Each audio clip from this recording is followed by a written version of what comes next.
नमस्कार, स्वागत है आप सभी का सत्याग्रह में। और मैं हूं हेमंत भट्ट। हम बिहार में हैं इस समय और लगातार आप बिहार विधानसभा चुनाव की ज़मीन से बहुत सारी चुनावी खबरें देख रहे हैं। हम बिहार के प्रबुद्ध लोगों से बात कर रहे हैं, प्रतिनिधियों से बातें कर रहे हैं और बातें कर रहे हैं गाँव के उन लोगों से जो ज़मीन पर बैठ करके राजनीति में बदलाव का इंतजार करते हैं। हमारे साथ में अभी जो प्रबुद्ध लोग बैठे हुए हैं उनसे हम बातचीत करेंगे और जानने का प्रयास करेंगे कि बिहार विधानसभा चुनाव को लेकर के उनका क्या विजन है, वो क्या सोचते हैं चुनाव के बारे में, और ये जो आम जनमानस है वो बिहार विधानसभा चुनाव को लेकर के क्या अपनी व्यथा रखता है, उन सारी मुद्दों पे बातचीत करेंगे। सर, बहुत बहुत स्वागत है आपका। आपके चैनल के माध्यम से आपके श्रोताओं को भी बहुत बहुत धन्यवाद और आपको भी बहुत बहुत धन्यवाद। सर, आपसे जानना चाहेंगे कि बिहार विधानसभा चुनाव आने वाले 3 महीने में होने वाला है, सारी पार्टियां जमीन पे हैं। आपको क्या लग रहा है कि बदलाव जो है बिहार का, उसकी क्या परिस्थिति है, उसके बारे में क्या कहना चाहेंगे? बिहार में बदलाव तो अनिवार्य बहुत पहले से ही रहा है। अभी तक बिहार का कोई ऐसा बेटा या ऐसा कोई पार्टी बिहार के मानस पटल पर नहीं आया था जहां मनुष्य जो है अपने आप को या बिहारी लोग जो है अपने आप को यह समझ सके कि इस पार्टी के साथ जुड़ करके बिहार बदलाव संभव है जी। पहली बार प्रशांत जी के द्वारा जो संस्थापक सदस्य हैं जनस्वराज के माध्यम से जनता का राज लाने की बात कही गई है, जिसमें बिहार के तमाम जनताओं को यह पूर्ण उम्मीद और विश्वास है कि आने वाला जो 25 है वह बिहार बदलाव का साल होगा और बिहार बदलाव जो है 25 में होकर के रहेगा। जनता इसलिए पूर्ण रूप से अस्वस्थ होकर के विकल्प के रूप में जनस्वराज को देख रही है। अच्छा, एक बात बताइए, यहाँ पे कई पार्टियां, छोटी बड़ी अलग अलग पार्टियां हैं, जिनमें आरजेडी मुख्य पार्टी है, महागठबंधन का हिस्सा है। यहाँ पे एनडीए का मुख्य अभी जो वोट परसेंटेज है, जिसमें नीतीश जी की पार्टी है और बीजेपी है, वो चिराग जी की पार्टी, 3 पार्टियां हैं। जनसुराज लोग कहते हैं कि यहाँ आंदोलन की कोख से पार्टियां बिहार में निकल करके सामने आती हैं और वो धीरे धीरे सत्ता पे अपना कब्जा करती हैं। आपको क्या लग रहा है कि जनसुराज जो नई पार्टी बन करके आई है, लगातार प्रशांत किशोर जी 2-3 सालों से यात्राएं कर रहे हैं, उसका क्या असर हो रहा है जनता के बीच में? सबसे पहले यह जरूरी नहीं है कि बदलाव जो है एक बहुत बड़ा क्रांति से ही निकल कर के कोई आए तो कर सकता है। आप एकस चंद्रमा तमोहंती 900 तारा सहस्त्रा श्लोक आप पढ़े होंगे जी। उसी प्रकार प्रशांत जी एक ऐसे व्यक्ति बिहार की भूमि से निकल करके सामने आए हैं जिनका ख्वाब है बिहार का बदलाव। बिहार की दयनीय दशा, दुर्दशा को देखते हुए और जो ग्राउंड लेवल का प्रॉब्लम है बिहार का, उस पर बात करने वाला और अपना सर्वस्व निछावर करने वाला कोई बेटा हुआ है तो प्रथम प्रशांत किशोर जी हुए हैं, जिन्होंने बिहार को यह सपना दिखलाया है कि जनस्वराज आ सकता है बिहार में और जनस्वराज के माध्यम से बिहार बदल भी सकता है। बिहार में बदलाव का सबसे बड़ा कारण यह है कि प्रशांत जी अपना सर्वस्व निछावर कर रहे हैं, मन समर्पित, तन समर्पित और यह जीवन समर्पित। चाहता हूं बिहार की भूमि मैं तुझे कुछ और भी दूं, ऐसा सपना अगर कोई देखा है तो पहली बार बिहार के इतिहास में प्रशांत किशोर का ही नाम आएगा। बदलाव जितने भी पार्टी आए, चाहे वो किसी भी जन आंदोलन से पैदा हुए हों या किसी भी क्रांति से पैदा हुए, मतलब कि राजनीति के समाज को तोड़कर विखंडित करने का राजनीति किया गया। उनके माध्यम से समाज को जोड़कर आगे बढ़ने का अगर कोई राजनीति कर रहा है, समाज के सभी वर्गों की अगर समस्याओं का कोई बात कर रहा है, समाज के सभी वर्गों को आगे बढ़ाने की अगर कोई बात कर रहा है, तो प्रशांत किशोर जी की पार्टी जनस्वराज ही है जो सबको लेकर के सबकी समस्याओं पर विचार अपना रख रहा है। एक बात बताइए, बिहार में मुद्दों की राजनीति जो है वो जमीन से धीरे धीरे हमको लग रहा है गायब हो जाती है। जो नेता जाता है वो जमीन पे मुद्दों की बात नहीं कर रहा है और आज के समय में नकल की होड़ मची हुई है। एक पार्टी अगर कोई नया फैसला या घोषणा करती है, उसी बात को लेकर के दूसरी पार्टी नया बिल लेके आती है।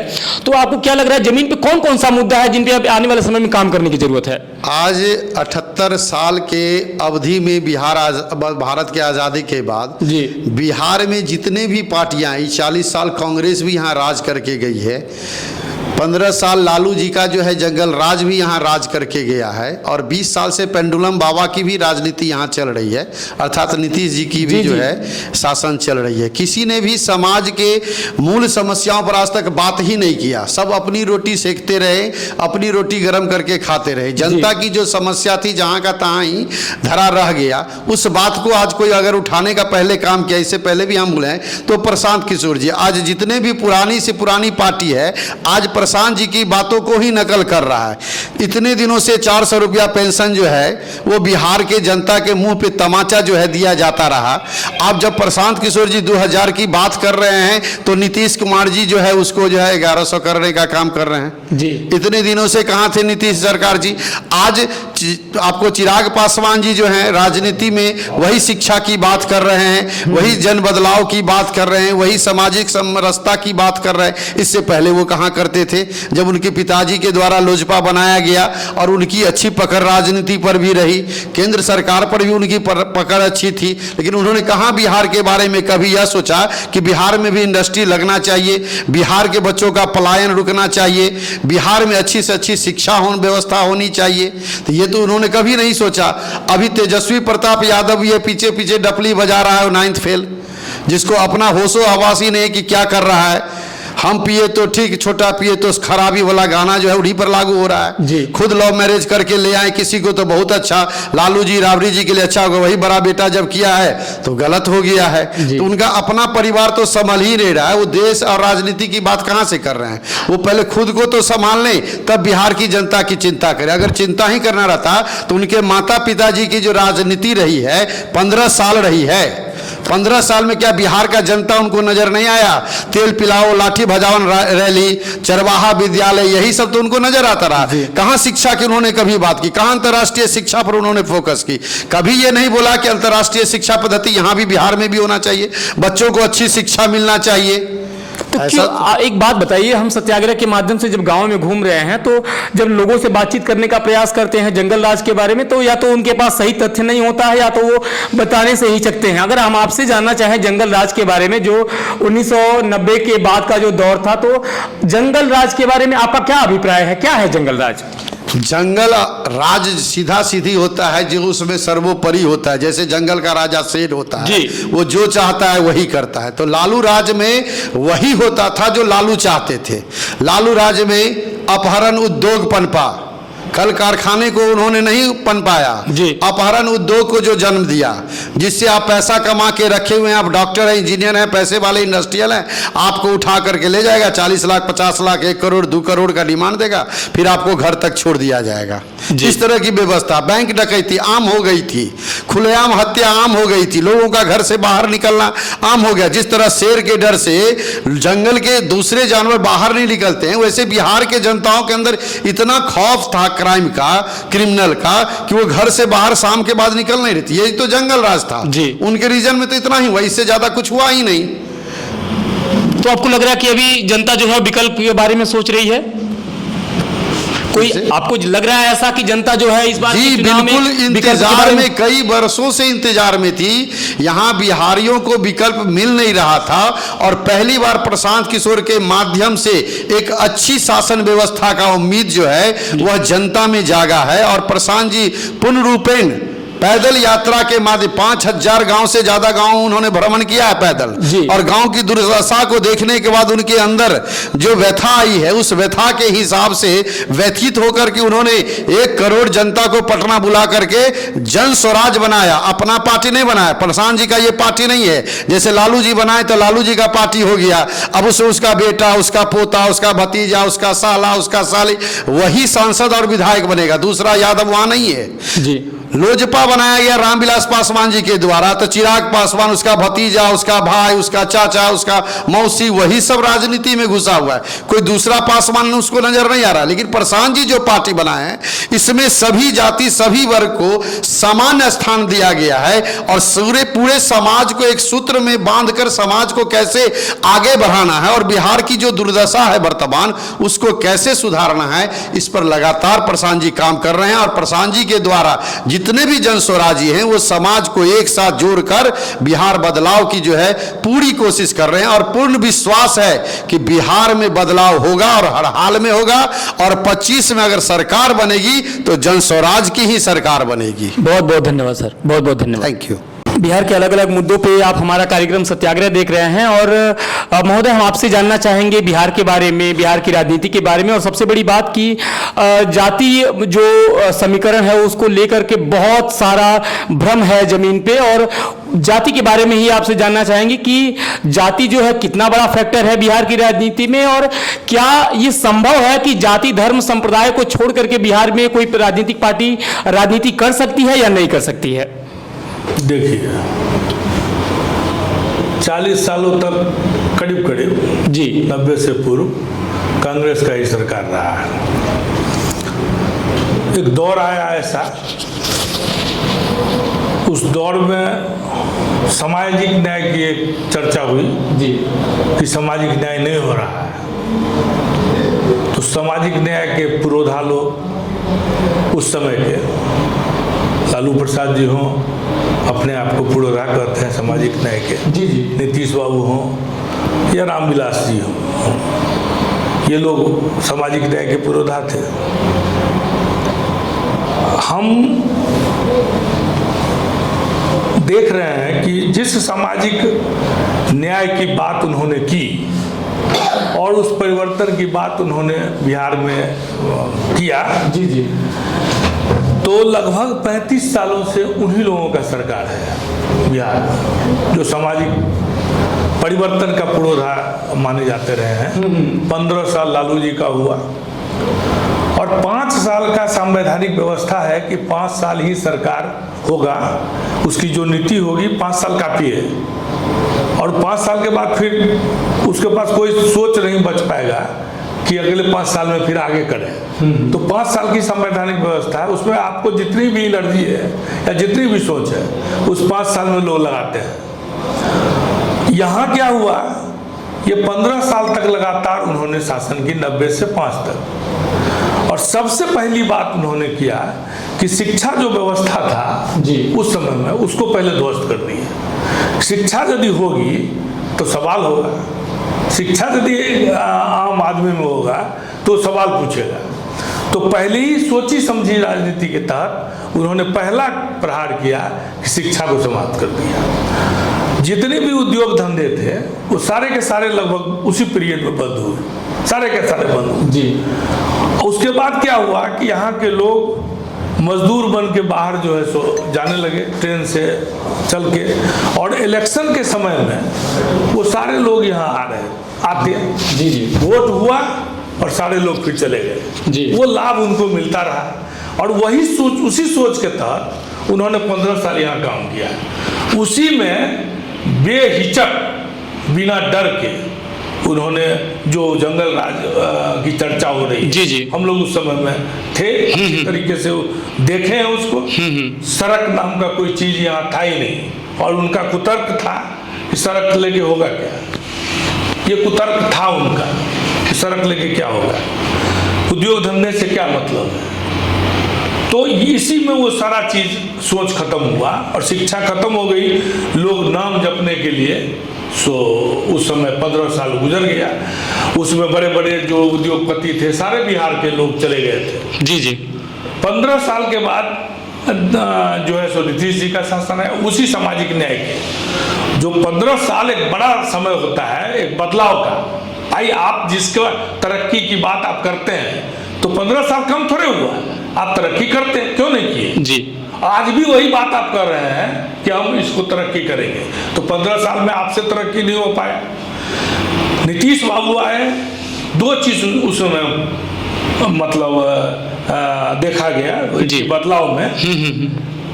सड़क, चलने को सड़क नहीं था उस समय में, 2005 के समय में, आप यदि जानते हो, नहीं तो हम लोगों ने देखा है। और बिजली था ही नहीं, गांव देहात वगैरह, शहर में भी नहीं था तो गांव में क्या, शहर में भी बहुत कम बिजली पाए जाते थे। तो उस समय में ये 2 बातें मुख्य रूप से आम जन में आया जी कि भाई हमको सड़क चाहिए चलने के लिए और बिजली चाहिए, ये 2 बातें आई। और आम जनमानस जैसे अभी आप देख रहे हैं कि आम जनमानस में है कि शिक्षा चाहिए, रोजगार चाहिए, पलायन बंद कीजिए, यही स्थिति 2005 में बनी और ये सरकार परिवर्तन हुआ किस बात पे, बिजली और सड़क। और नो डाउट इन्होंने दोनों काम किया उस 5 साल में जी। 2005 से 2010 के बीच में नीतीश कुमार ने ये दोनों काम किया। जनता उसके बाद जो फिर इनको दिया कि कुछ और करेंगे, शिक्षा में सुधार। तो इनकी भी सोच वही सामाजिकवादी है कि शिक्षा को पहले ध्वस्त करो, सवाल पूछने वाला आदमी पैदा नहीं हो ज़्यादा। इसलिए शिक्षा का यही सोच, लालू जी का जो सोच था वो इनमें भी वही सोच था, शिक्षा को ध्वस्त कर दिए। विश्वविद्यालय से लेके, स्कूल से लेके विद्यालय तक आप चले जाएंगे तो आज भी प्राइमरी स्कूल में आप जाइए, कोई वर्ग नहीं होता है, वहाँ खिचड़ी की व्यवस्था है, वो होता है खिचड़ी और फिर छुट्टी हो जाता है। बिहार में कहते हैं कि 3 साल का जो बीए है वो 5 साल में होता है। अब वो तो जो है सो है जी। बिहार के विश्वविद्यालयों का जो है उसमें नामांकन, फॉर्म भरना, परीक्षा होना और रिजल्ट होना, ये सब बिना पढ़ाई का हो रहा है जी।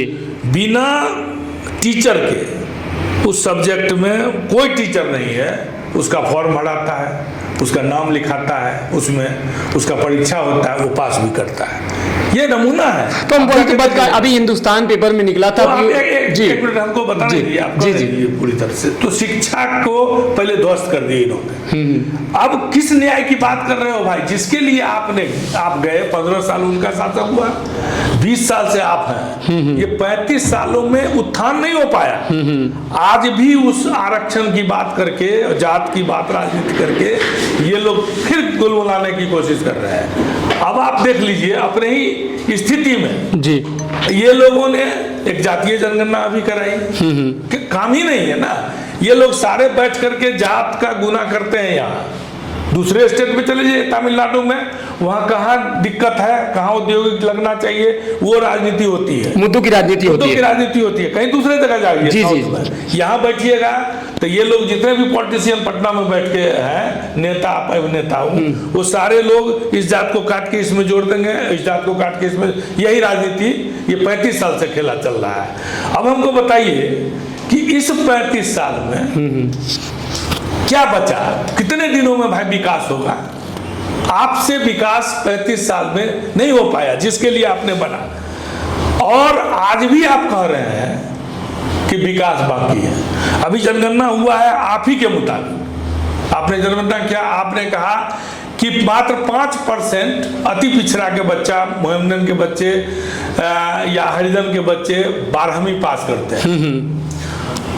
94 लाख परिवार जो है सो बहुत नीचे है गरीबी से, और मुख्यमंत्री हमारे वो कहे कि 2-2 लाख रुपए हम सब परिवार को दे देंगे। जिसको जमीन नहीं है उसको 3 जमीन भी दे देंगे जी।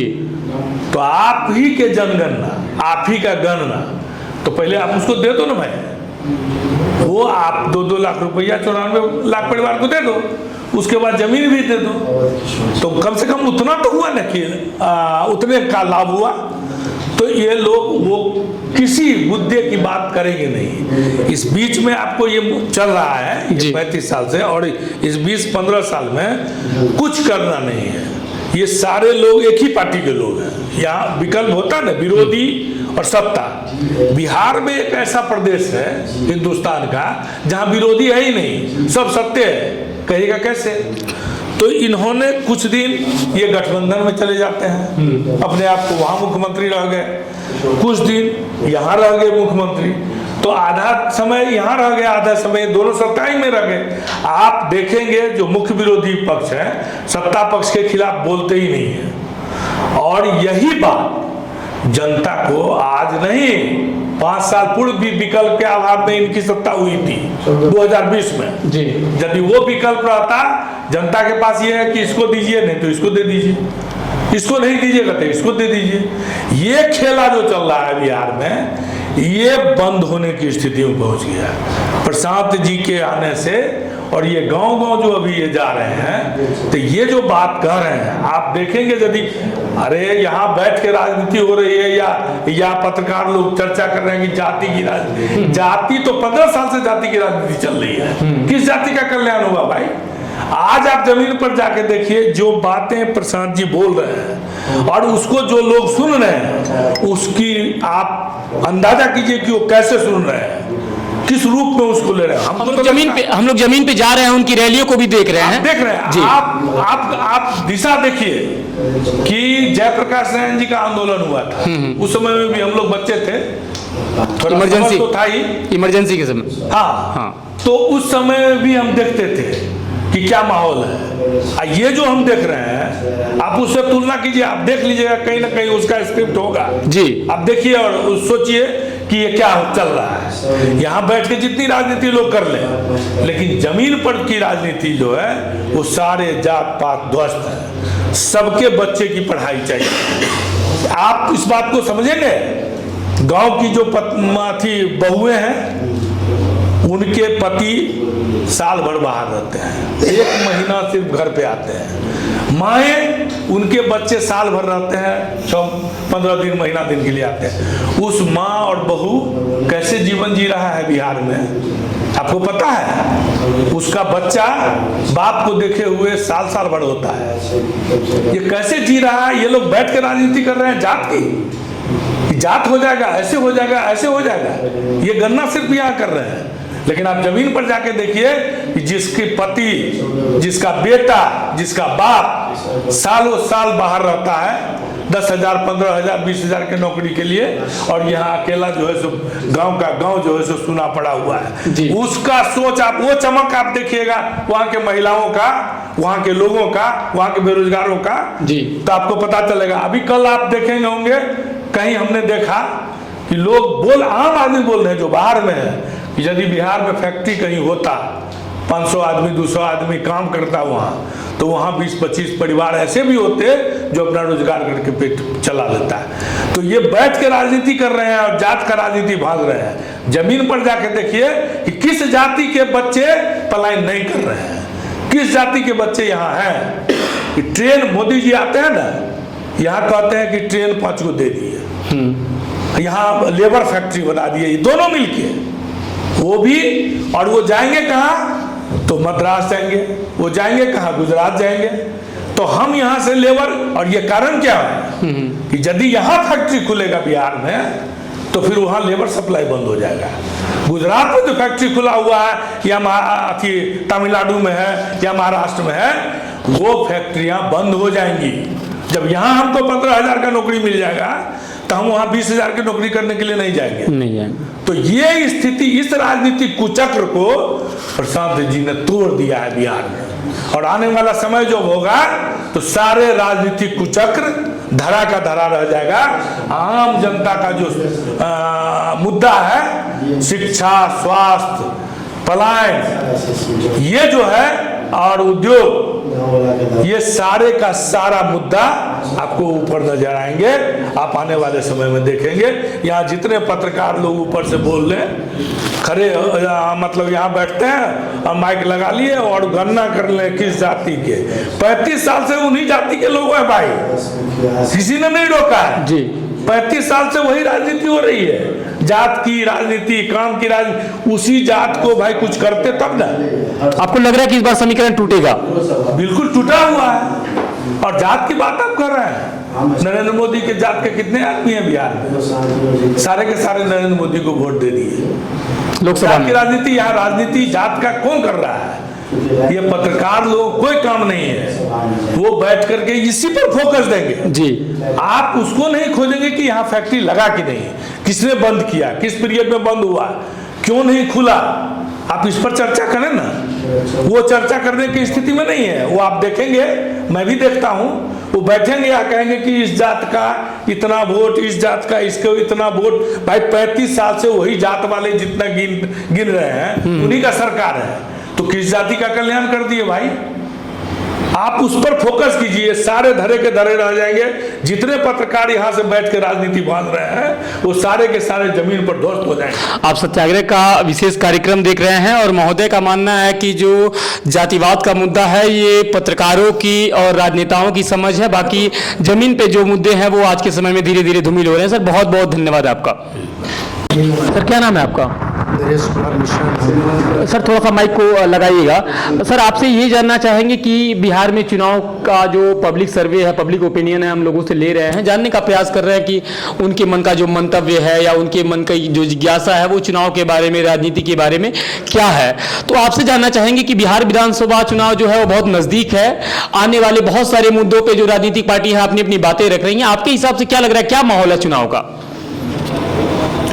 जय बिहार, जय प्रशांत जी। जी सबसे पहली बात है कि जन सुराज है क्या, हम उस पर बात कर रहे हैं। जी जी, आपने गांधी जी के बारे में जो बात कही, जी जन जागो, भारत साम्राज्य से ब्रिटिश भागो, एक नारा उन्होंने दिया था। और दूसरी नारा जो है प्रशांत किशोर जी दिए हैं, बिहार को जगाओ, बिहारी सम्मान को लाओ, बिहार ही अपना सब कुछ है, बाकी चीज को भूल जाओ, स्वाभिमान को जगाना। तो राजनीति की पहलू यहाँ से शुरू हुई है। और इस राजनीतिक पहलू में जो आपने पूछा है हमसे कि ऐसे ऐसे विभिन्न पार्टियां हैं, आप जानते हैं कि कांग्रेस ही सबसे बड़ी पार्टी थी जी जी, जब से ये हुआ, और कांग्रेस के पार्टी ही इस प्रदेश को पूर्ण रूप से संचालित किया हुआ जी, चाहे महामाया बाबू हो, चाहे श्री बाबू हो, चाहे केदार पांडे हो, उसमें पूरे देश में कांग्रेस ही रूल कर रही थी, वही एकमात्र पार्टी थी जी। लेकिन उस रीजन में आपने देखा कि बिहार को क्या मिला। आप एक पत्रकार हो जी, आप सभी जगह जाते हो। मैं ऐसे पार्टी का मेंबर था, जैसे ही कांग्रेस में प्रदेश सचिव था जी, से ललित बाबू के हत्या होने के बाद मैं छोड़ दिया। जी जी, मैं हिंदू महासभा का प्रदेश अध्यक्ष बना गोपाल गोडसे जी के जी जी, लेकिन महंत अवैधनाथ के यहाँ से बिछुड़ने के बाद उस पार्टी को भी छोड़ दिया जी। फिर मैं सर्वसेनापति बाला साहब ठाकरे जी के आदेश पर बुलाया, उन्होंने उस पार्टी में ज्वाइन किया और 20 साल तक मैं प्रदेश अध्यक्ष रहा और मेरे ही द्वारा टिकट की संचालित हुई थी जी। कुछ तो ऐसी बात थी, कुछ तो इनमें ऐसा चीज हमने पाया कि इनके पास मैं चला आया। जैसे गांधी जी ने कोई चीज किया था। ये भारतवर्ष एक मामूली चीज नहीं है, राजनीति का बहुत बड़ा अखाड़ा गढ़ है, यहाँ से लोग राजनीति से। सर अब हम वही जानना चाह रहे हैं, बिहार के लोग आपको देख रहे हैं, देश के लोग आपको देख रहे हैं, और बिहार के चुनाव की जब वो खबरें देखते हैं तो उनके अंदर जिज्ञासा होती है कि ग्राउंड जीरो पे जो कुछ चल रहा है, जो कुछ अभी हो रहा है बिहार में, उसका सही जो स्वरूप है जर्नलिज्म के माध्यम से हम लोगों को दिखा पाए, बता पाए। तो हम आपसे यही जानना चाहेंगे कि बिहार में जिस ये गांधी के विचारों पे आने वाली जो पार्टी जन सुराज है, 2 अक्टूबर को इसका गठन हुआ है, इसके 3 साल पहले 2022 से ही जो प्रशांत किशोर जी लगातार बिहार में यात्रा कर रहे हैं, तो ये यात्रा जो है बिहार को कितना बदल पाएगी? इनकी आवाज और उनकी बात को आप नहीं कर रहे, अब मैं इस पर शुरू होने जा रहा हूं। जी जी जी। आप भारत का ऐसा कोना नहीं, विश्व का ऐसा कोना जहां है नहीं है जहां बड़े पद पर और छोटे पद पर बिहारी नहीं है जी। आप जानते हैं कि बिहार का सबसे पहला राष्ट्रपिता डॉक्टर राजेंद्र प्रसाद थे जी। बिहारी को लोग इस तरह की नजर से क्यों देख रहे हैं? अगर बिहार और उत्तर प्रदेश के लोग, जिसे भैया लोग कहते हैं, जी जी, अगर विश्व की कोना से हट जाए तो लोग का भोजन नहीं मिलेगा, लोग का वस्त्र नहीं मिलेगा। इसी चीज को माननीय प्रशांत किशोर जी बिहारियों को जगाना चाहते हैं कि हमारे स्वाभिमान जो है, हम बिहारी हैं, इसको तुम समझो। आज आप बताइए, जैसे कि हमारे भाई ने कहा लालू जी की राज, डॉक्टर बहुत से पहले, बहुत कांग्रेस की राज के बाद जब इनका लालू जी का राज आया, जितने ही राज्य में थे, एक भी बिल्डर, एक भी अच्छे किसान, एक भी मजदूर, जी, कोई भी बाहर से बाहरी आदमी हमारे बिहार में आ सकते थे क्या? नहीं। दूसरी बात, जब इनका राजनीति शासन, हमारे जो नीतीश बाबू हैं, साइंस कॉलेज के प्रोडक्ट थे जी, वहीं से निकले हुए हैं। उन्होंने जॉर्ज फर्नांडिस के साथ अपनी रूपरेखा को अपनाया और इतनी व्यापक रूपरेखा बनाया और उन्होंने बिहार में संचालित किया जदयू, जो अपने आदमी को भूल गया,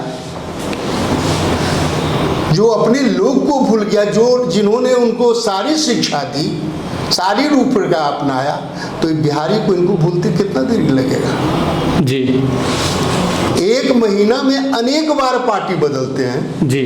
आज कोई आदमी आ जाए तो आज इस पार्टी में चले गए, आज कोई पार्टी आ जाए तो उस पार्टी में चले जाए। तो बिहारी स्वाभिमान को जगाने के लिए उनके पास टाइम रहेगा, तब तो कोई पार्टी बिहारी स्वाभिमान को जगाएगा। आपको लग रहा है कि नीतीश कुमार जी को बिहार के स्वाभिमान से ज्यादा अपनी कुर्सी प्यारी है? सब दिन रहा है। आप क्या समझते हैं? आपको लोग देख रहे हैं, आपको लोग सुन रहे हैं। सब दिन रहा है। आज से मैं उनको नहीं जानता हूँ, उस कॉलेज लाइफ से जानता हूँ जिस समय रूम में बैठ करके वो पढ़ा करते थे। मेरी आवाज को पूरे बिहार वासी सुन रहे होंगे जी। मैं उस दिन से जानता हूँ। आज भी जब मैं जाता हूँ मिलने तो कहते हैं शिव सैनिक जी क्या बात है बोलिए। ऐसी बात नहीं है कि, लेकिन कुछ चीज उन्होंने अपनाया, कुछ रूपरेखा बनाया, लेकिन बनाते बनाते भटक जाते हैं। जी। एक राजनीतिक गुरु को, जो अपने को कहते हैं कि हम गुरु हैं, राजनीतिक की रूपरेखा बनाने वाले को विषय और समय से भटकना नहीं चाहिए। यही चीज उनमें खराबियां। बहुत बहुत धन्यवाद सर, धन्यवाद।